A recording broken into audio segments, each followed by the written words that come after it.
দিদি ভাই কেমন আছেন? ভীষণ ভালো। কোথা থেকে এসেছেন? বর্ধমান পপার। বর্ধমান প্রপার। এখানে আসতে কোনো অসুবিধা হলো? না, একদম তো কট লাইন, একটাই লাইন, বর্ধমান থেকে হাওড়াগামী কট লাইন, ধনিয়াখালী স্টেশনে নামলেন। আচ্ছা, দিদির সঙ্গে জেনে নিই যে এখানে গহনার কালেকশন কেমন দেখলেন, তারপর আমি ডিজাইনগুলো দেখাবো কী কী নিয়েছেন। ভালো। আর সাধারণ মধ্যবিত্ত মানুষদের যে হালকা গহনাটার কনসেপ্ট আমরা লাইভে বলি, সত্যি তো হালকা গহনা। হ্যাঁ, অবশ্যই। এবং ডিজাইনগুলো কেমন দেখলেন?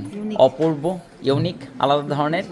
আচ্ছা, আমাদের মোস্ট ডিমান্ড এই গহনাটা, এত সুন্দর একটি চাটার মধ্যে ডিজাইনটা কানবালা টাইপের প্যাটার্ন, এত চওড়ার মধ্যে মাত্র 10 গ্রাম 540 মিলি। ওনার এই ডিজাইনটা কিন্তু সত্যি একদম মন মুগ্ধকর একটি ডিজাইন, অপূর্ব সুন্দর উনি কালেকশানে নিয়েছেন। নেক্সট উনি একটা 9 mm চওড়া, এই শাখাগুলো আমাদের কাছে মোস্ট ডিমান্ডেড।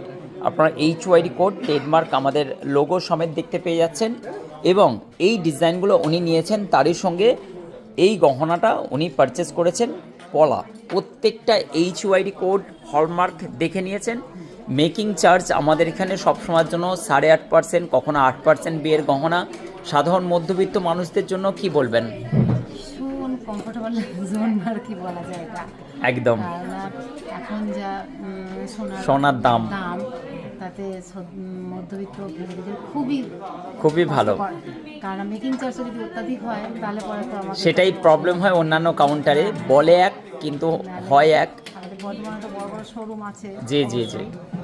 কিন্তু ওখানে না গিয়ে আমি কেন এখানে এলাম? থ্যাংক এটা ইউ। আমার একটা ভাবার ব্যাপার। ভাবার বিষয় আছে যে এমন না শুধু ফ্লোতে সবাই চলে আসছে, এমনটাই নাই। আশিক জুয়েলার্স অলরেডি সাধারণ মানুষদের জন্য কাজকর্ম করছে একদম অনেস্টভাবে, পাকা বিল সহ। আশিক জুয়েলার্স সবসময়ের জন্য সততার এক কদম আগিয়ে, সবার থেকে সবার সেরা। তাই আশিক জুয়েলার্স, ওনার মুখে আপনারা শুনলেন। সকলের কাছে একবার অন্তত পক্ষে আমিও আহ্বান করব, আসুন দেখুন এত বড় শোরুমে ভিজিট করুন অবশ্যই। থ্যাংক ইউ সো মাচ, অসংখ্য ধন্যবাদ। অনেক ভালো থাকবেন, আসার জন্য অনেক অনেক অনেক ধন্যবাদ। Thank you.